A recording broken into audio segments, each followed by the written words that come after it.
I'm Saturday hauling for you guys today, and I'm going to go ahead and start off with a few skincare products that I purchased. This first one is from the brand Youth to the People, and it's a new one that they just launched. It's called the Adaptogen Sooth and Hydrate Activated Mist with reishi, pentapeptide, ashwagandha, and hyaluronic acid. This is what the box packaging looks like, and it comes in a glass bottle. The mister on here is pretty good. It's not quite as fine as the Glow Recipe Watermelons face spray that I also really like, but it is a pretty nice overall mist on the face. On the box it says, activate your calm. This ultra fine mist hydrates, calms, and evens skin tone with a rush of antioxidant-rich adaptogens and soothing peptides, delivering pro-grade actives throughout the day. So I had used this on my face after I was finished with my makeup, kind of like a setting mist, and then also to help out because I do have a drier skin type, and it goes over makeup really well. I've also used this at night, so I would do my whole skincare routine and then I would spray this over the top of everything, and I've liked it both ways. I haven't had any weird reactions or anything like that. It has a little bit of a funky smell, kind of like planty kind of smell. I don't mind it. I really have been enjoying the mist. This is another one of those mists where I'm contemplating to get another bottle because I like to have face mists all over. Like in my bags, I've got one in my desk, I've got them just all over the place for like replenishment throughout the day, and this has been posing to be pretty nice, so chances of me repurchasing this guy are pretty good. I got the mist and also this St. Jane Luxury Beauty Serum, both from Sephora. So this serum here is got 500 milligrams of CBD and 20 potent botanicals. So this is what the packaging looks like, and it's from the brand, again, St. Jane, and it comes in a 1 ounce bottle with a dropper. Very luxe looking bottle. I really like the bottle. I think it looks pretty, and it definitely looks pretty with all the skincare items. I've been using this every day at nighttime for about a week, and then just today I added in 2 drops to my moisturizer on my face for like the daytime, just to see how it plays during the day. And I really like that there's 500 milligrams of CBD in this guy. I just seen that Beautylish has one on their website that only has 2 ingredients, 1,000 milligrams of CBD and grapeseed oil. I know I'm just gonna buy that one. But this one also has those botanicals in there and like some essential oil type ingredients, and this actually smells more like an essential oil product than it does kind of a CBD product. And because of those essential oils, I think there's a few in here that have a little bit of tingling sensation on my skin. I don't want to say stinging because it doesn't like sting that bad, but it does slightly give my skin a type of tingling sensation, which I'm not crazy about. I like to put on serums and stuff at night that don't make my skin kind of feel tingly at all. Just a real calming experience. So I'm going to play around with it some more and continue to use it because I do think that my skin has been looking pretty nice lately, and I have been using this, but I just don't like that particular aspect of the tingling sensation when I put it on my skin. I've been mixing in like 4 drops into my moisturizer at night, and then I also do maybe 2 or 3 drops and just pat it over my whole face after all of my steps. That's kind of how I've been using it. But if it ends up becoming a favorite, you'll definitely see it in a video. But that is from St. Jane. And then at Ulta, I kind of stocked up on these Bum Mineral Sunscreen Lip Balms with SPF 30. This is what the packaging looks like. It's really difficult to find a good SPF for the lips.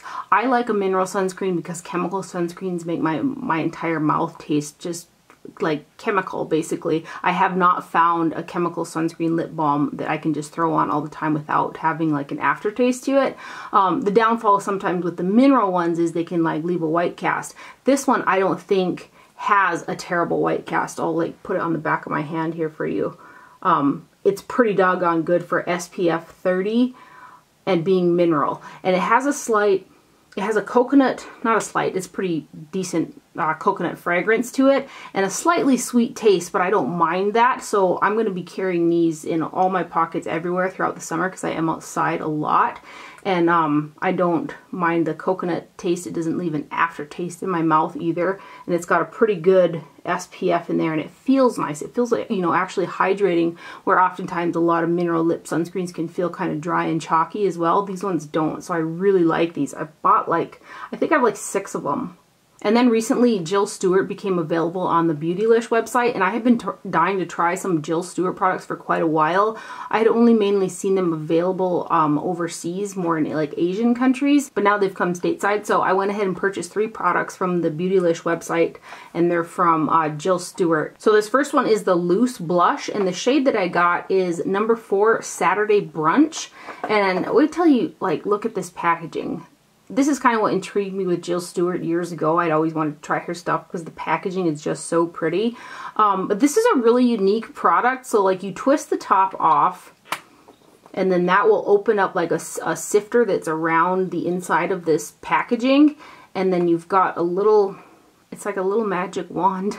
When you twist it open, that opens the sifter in there, and that's where the powder is housed. So it's kind of housed around this little jar here. I found that I did have to kind of put the little puff inside and kind of shake it a little bit to get that powder on the little brush. Swatching this is probably not going to do any good. I had to really build it up as well because it's a pretty sheer finish, as well as it's kind of difficult to get the product on the little thing right here. But overall, I think it's a really cute concept, and the blush, once you get it on the cheeks, is a really, really stunning color. It's almost like a watercolor type blush that's super, super sheer, but still, it's kind of like a youthful type of a color. So that's it right there. You can see it gives a nice glow. I'm just sticking my hand in there to try to get you guys a swatch of it. But yeah, you can't see too much there. Think like watercolor, kind of almost like cheek stainy type is how I could best describe this. But again, I did have to build it up. But it's just really a cute little addition to, I think, makeup collections or vanities and stuff like that. It was really fun to use as well, because I was like putting it in there, and I was like, you know, using this little puff to put it on the cheeks and stuff. So it's a cute little concept, but you do have to kind of build it up to get that product on the cheeks. Then I also got one of the Jelly Eye colors, and I got number 2. Jelly Eye color number 2 is what it says. This is the little box right there, and it comes in a glass bottom with a plastic top, and again with her packaging, it's very, very cute. This is a more sheer type of sparkly eye color, not super intense. None of these 3 products that I got from Jill Stuart are very intense type of products. This is number 2 right here, and it's got like this, you know, jelly whipped type of a texture to it. This right here. And how I've used this is I've just tapped it over corresponding shadows to kind of add a bit of sparkle to it, but it is a more sheer, shiny type of eye color, and that's number 2 right there. And then I also got one of the single eyeshadows, and this is the Iconic Look eyeshadow in G307. So again, super cute packaging. It is plastic and pretty lightweight. And then the shade here again is G307. This has got larger chunks of glitter that kind of will fall out on your face if you don't like tap your brush off. And again, this color too is not super intense either. So the color in the pan I think is really pretty, but it takes some building up to get that pretty type of a shine to it. Again, a little bit more sheer product, and that one does have some pretty decent sized micro glitters in it. So that is G307 right there. Then I also picked up 2 more of the Essence Melted Chrome eyeshadows. They're just so inexpensive and so good for the money, so I picked up 2 more of these guys. I got number 6 in Copper Me and number 5 Lead Me, which I'll go ahead and swatch them for you guys. They're just so pretty. Super intense metallic shadows. So that one is Copper Me right there. And then the other one is number 5, Lead Me, which is more of a kind of a smoky gray, silver. Kind of I guess it's this kind of more of a smoky silver right there. But aren't those pretty? And I think these are $3.99 at Ulta. I also purchased one of the lipsticks from the Chantecaille Summer Collection, and I got the Lip Veil in Frangipane. I know I butchered that. Frangipane. And this has got the elephant on there because they do give a portion of the proceeds from sales from these lipsticks with the elephant on there to help save the elephants, which I think is super awesome. And then the actual packaging has also got an elephant on it. I attempted to wear this today, and then it was pulling a little bit more red pink than like orange coral, which I was hoping for. So I went over it with that Fenty lipstick from last week that I hauled that's more orange. So that's kind of what I have on my lips today. But again, it's a little bit more pinky red than orangey coral, which I was hoping more for the orangey coral type vibe. But the formulation of this is super pretty. It's more of a, I wouldn't necessarily call it sheer because there is pigmentation there. But the formula is really like glossy and lightweight. There's a better term for it. I think the color is really stunning, but I was hoping for a little bit more of an orange tone to it. And there are two other shades that are both more pinky shades that came out as well, and then two bronzers. I'm probably going to end up biting the bullet and getting one of the bronzers as well because they look super stunning. That is the Chantecaille Lip Veil in Frangipane. Frangipane? Frangipane. We'll go with that.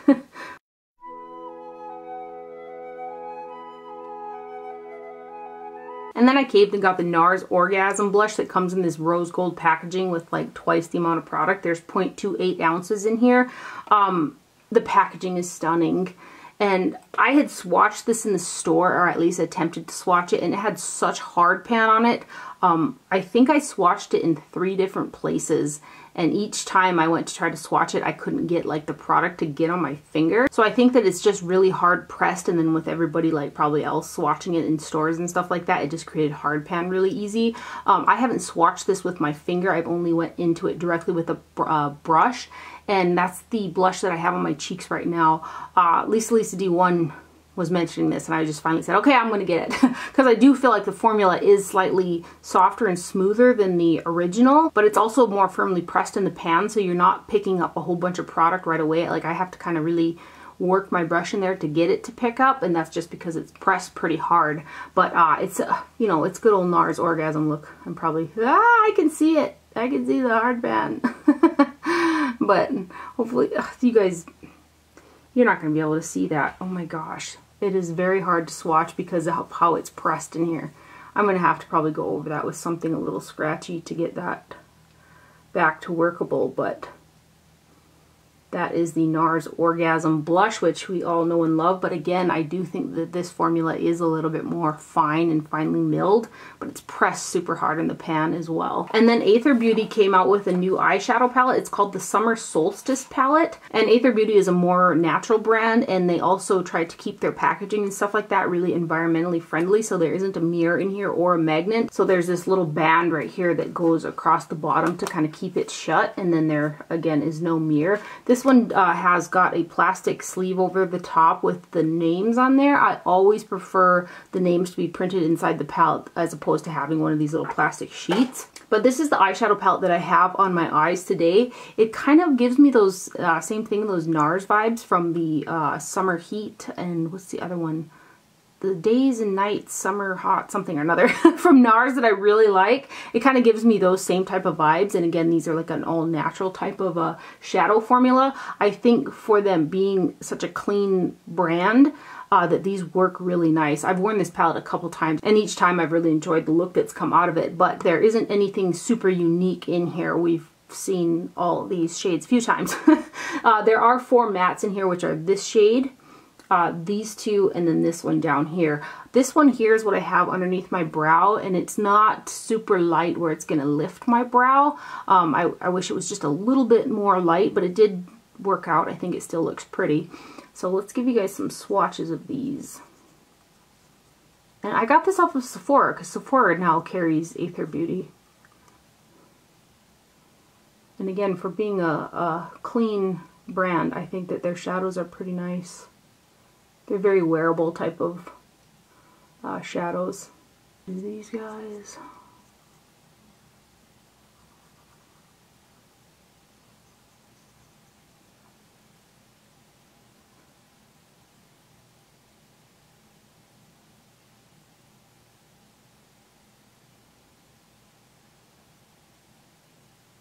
And then these last 4 right here.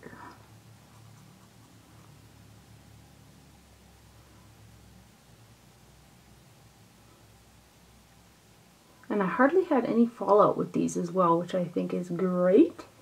So that's from Aether Beauty, and it's the Summer Solstice, right? So it's called Summer Solstice palette.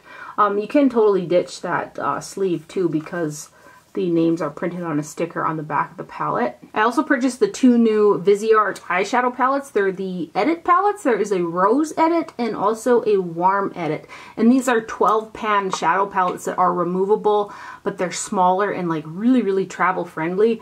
I purchased mine off of the Beautylish website, but they're also recently available on Muse Beauty Pro. And for Memorial Day weekend, I believe they're doing a 15% off on the site. So if you were thinking about picking these up, you can get a discount Memorial Day weekend on Muse Beauty Pro, which I think is awesome. The packaging is like mini Grand Pro type packaging, or kind of like their Theory palettes where they flip open like so. There is a mirror in there, and there's a plastic sheet that comes over the top as well. This one I've worn, I think, twice, but I've worn the Rose Edit several times since I've gotten it. So this is the Warm Edit right here. And I love that they made the packaging different colors so you can easily distinguish them from each other without, like, you know, having to open them up. And they're also removable, so you can put them in, you know, a magnetic palette, or you can swap them out between each other, or these ones also match the other Edit palettes that Viseart has come out with as well. You can really mix and match shadows in this packaging as well. I think that they're curated pretty well myself, so I don't think I'm going to depot them, which I've done with several of my Viseart shadows, and I don't think I'm going to switch them out either. I really like how each one of them is put together just as they are. So in the Warm Edit here, we have got, see here, 1, 2, 3, 4, 5, 6, 7 matte eyeshadows ranging from light to dark to shades in between with those pretty pops of color with the yellow and orange, which I really like. And then you've got 5 shimmer shades. Some of these shades are kind of like their crystalline type shadows, like this one right here, which it's a kind of a more sheer formula, but it has a really high shine to it. So hopefully you can see in the swatches kind of the finish of it. But I think that these are curated really well. And if you've watched me for any length of time, you know that I'm head over heels for Viseart eyeshadows. Oh, that gold shade is so pretty. I think these little palettes are so fun. I hope that Viseart just keeps coming out with them, because I think they're super fun, super cute, really travel friendly, versatile. You can swap them out. They're just super cool. And then this middle row.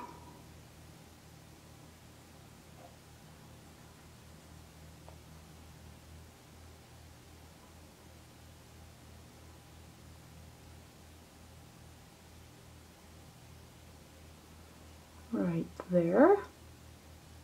And then this bottom row.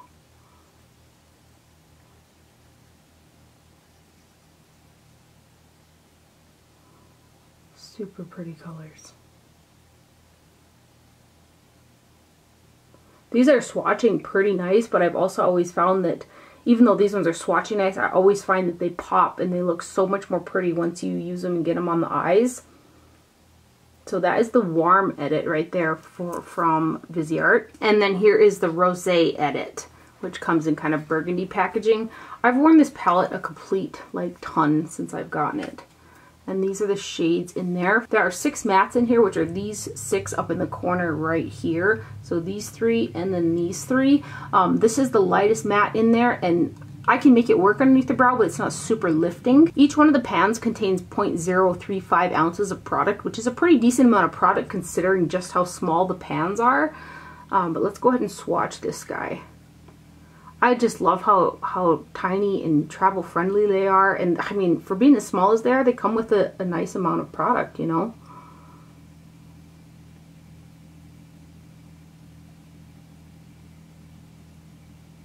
I can hear my dad's lawn tractor running outside. Somebody's about to mow the lawn. I better hurry up here. And then this next row, which I love, this purple. Very pretty lilac-y purple shade.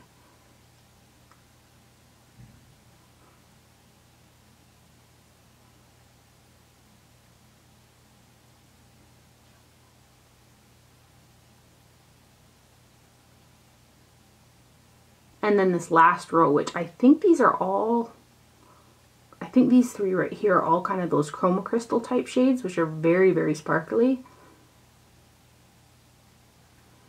But hopefully you can see there the finish. of them.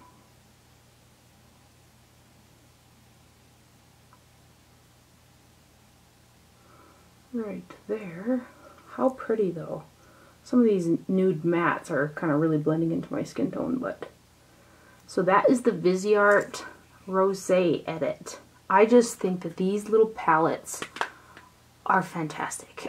And then lastly, Rephr sent me over a few more of their brushes. It looks like there are 5 prototypes and then one that looks to be the permanent range. I think their permanent ones have got the black matte type of ferrule, and then their prototypes have the silver ferrule. So they kind of send out prototypes to see whether or not people are liking them or not before they kind of put them in their permanent range. And this is the brand right here, which I really, really like the Rephr brushes. They sent me some. Well, it's been quite there goes the lawnmower, man. Come on. There's 2 face brushes and 1 eye brush that I just cannot get enough of that they had sent me prior. So I was super excited to get these. There are 2 that I have not used just yet. The pencil brush, which is number 3 right here.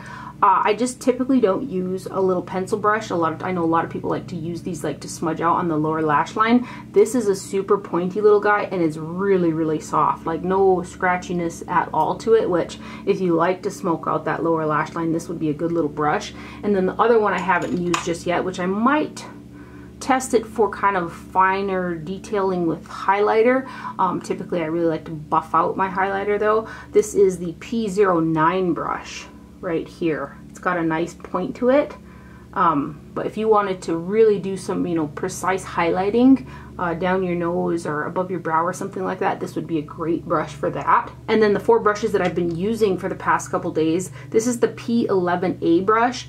Very, very soft, very dense, structured, but still really, really soft bristles on the end, which is something I just love about the Rephr line, is that they're dense and firm, but still very soft, like not scratchy. This guy right here really reminds me of a Chikuhodo, I think it's the Z8 brush. It's a brush shape similar like this, except for it's a different hair type. These type of brushes I really like for fine contouring, like I put it in my Chanel Notorious to put in the back of the cheekbones right here. It just is a really good like chisel type of brush. Super soft, super dense little brush there. That's the P11A. And then I rarely ever use a dual fiber brush, and this is the P11B right here. But when I took it out of the packaging and like felt the bristles, it just felt so soft. And even though it's like kind of a dual fiber, the duo portion of it on top, there's a lot of them, and it's still very, very soft. So I was using this for bronzer, and I used it again today.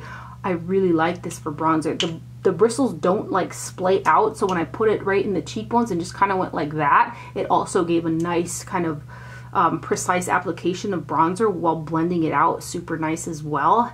And what I found, because again I don't use a dual fiber brush very often, but it doesn't distribute a massive amount of product in one spot like a more dense brush. And people are probably like, well, yeah. But I just hadn't, you know, used a dual fiber brush like that before, and I really like this brush for bronzing up my face. A lot of dual fibers that I've tried in the past, while being soft, they still had a slight pokiness to them, so maybe that was kind of why I was turned off of dual fiber brushes. But this is just so soft, and the dual portion of it is very dense, so I really like that one. That's the P11B. Might have to change my opinion on dual fibers.